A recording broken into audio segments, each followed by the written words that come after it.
I am so proud of you because you have written this amazing book called The Problem Solver.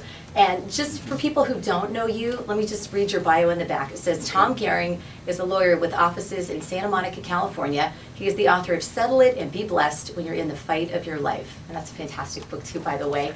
But you're so much more than like, okay, you're an attorney, but you do some really high profile work and you've been doing this for a long time. You've helped a lot of people. Yes, I've been blessed to be a blessing to other people, which of course is why we're really blessed, right? To be a blessing to other people. My stock in trade is that I'm a trial lawyer. And I was called, I feel, to be a lawyer at 12 years old. And so here I am, many decades later, still in my chosen profession as a trial lawyer. And over time, I got into mediation. I still try cases, but I still do a lot of mediation. And I felt called to write 3 books, Settle It and Be Blessed When You're in the Fight of Your Life, The Problem Solver, and a third one that I'm sandbagging on. That's right. You're doing some research on it right now. Correct. In downtown Los Angeles. Yes. Okay, so I feel like a slacker because you think about attorneys being really busy and working like 90 hours a week. Right. When did you find time to write 1 book, let alone 2, and now working on a 3rd? Well, actually, in the first book, I spoke a lot about my 8 to 3 rule, and the short version of the story is in my early years of trying cases, I was always trying to get breakthroughs, and I felt the Lord told me to go to bed at 8 and get up at 3 a.m. and He'll talk to me for 3 or 4 hours every morning and tell me what to do.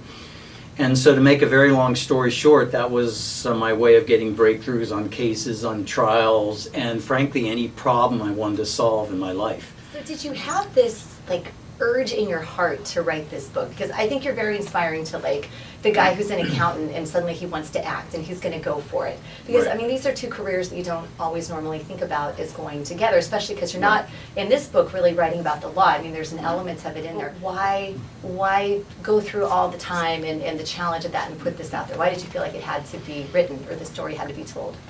Well, the problem solver in particular, the history of the problem solver can be summarized as follows. Settle It and Be Blessed is based on portions of the Bible, the most important of which, at least for the book, is Matthew 5, where Jesus said, settle matters quickly, which means without delay and soon. And so I often, you find out early in life when you're a mediator that people won't settle things because they got to understand why he did that to me or she did that to me or something like that. And so I learned very early on that we're called to settle matters quickly and the solving will come later. I knew I had to write The Problem Solver because The Problem Solver is about solving problems. It literally is about solving, frankly, any problems. I mean, from small addiction problems to complicated problems. And it's an allegory, so it tells the story of various people that come together and are brought together to solve their problems as a group. Let's talk about, okay, let's pretend we're in an elevator and you have 90 seconds to tell me why I should read this book, to tell me something about it. What would you say? It's very simple. It's a story of a young man that is so overwhelmed with his problems that he literally thinks he just wants to end it all. And it just reminds me so much of Blaise Pascal and different philosophers, which I'll come back to. And before doing it, he decides to search for the ultimate problem solver. And there must be one out there, a good psychiatrist, a great mentor. How about the right prescription, that a doctor might write him or something like that. So he goes on a search for the ultimate problem solver. And that starts the book off.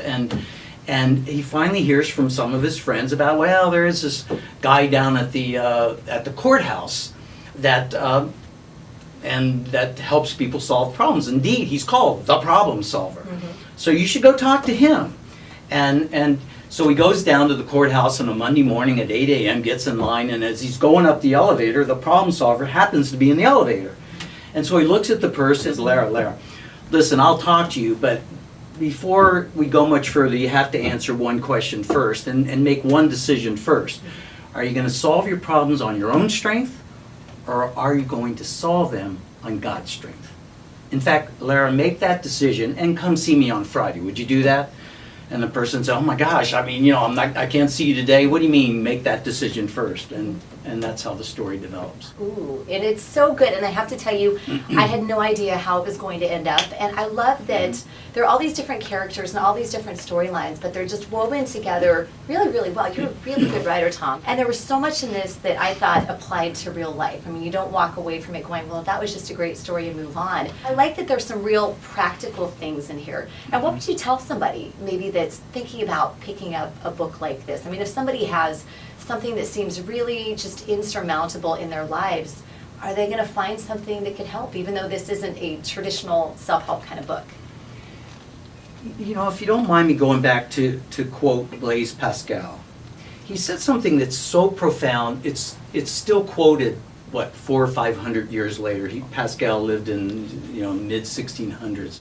All of humanity's problems stem from man's inability to sit quietly in a room alone.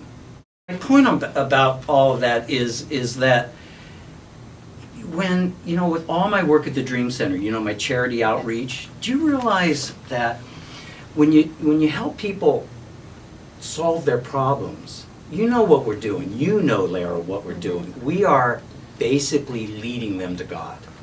God, you know that, is the ultimate problem solver. Well, how do you lead them to God, the ultimate problem solver? It's like, how do you get them to sit quietly in a room alone?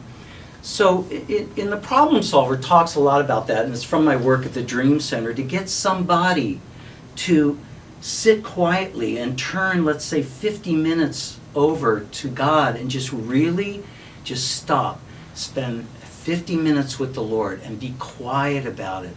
And take notes of what you think he's saying, and test it over 5, 10, 20 days. Just test it, and just try and hear what God's saying. And so the problem solver basically put people together in groups, and he put 5 people together, and the combination of their, in essence, counseling sessions with the Lord, and trying to reach the 100-fold blessing. That's straight out of Mark chapter 4. Anybody wants to read Mark chapter 4? It's all there, the 100-fold blessing. They learn to solve their problems, both with God and even as a group interact. Well, if I hadn't already read the book, I would be going to get it, and it is available everywhere that books are sold. And I think it's going to be solving a lot of problems, and certainly, like you said, creating some good soil and changing a lot of hearts. Get The Problem Solver by Tom Gehring. It's available now at Amazon.com.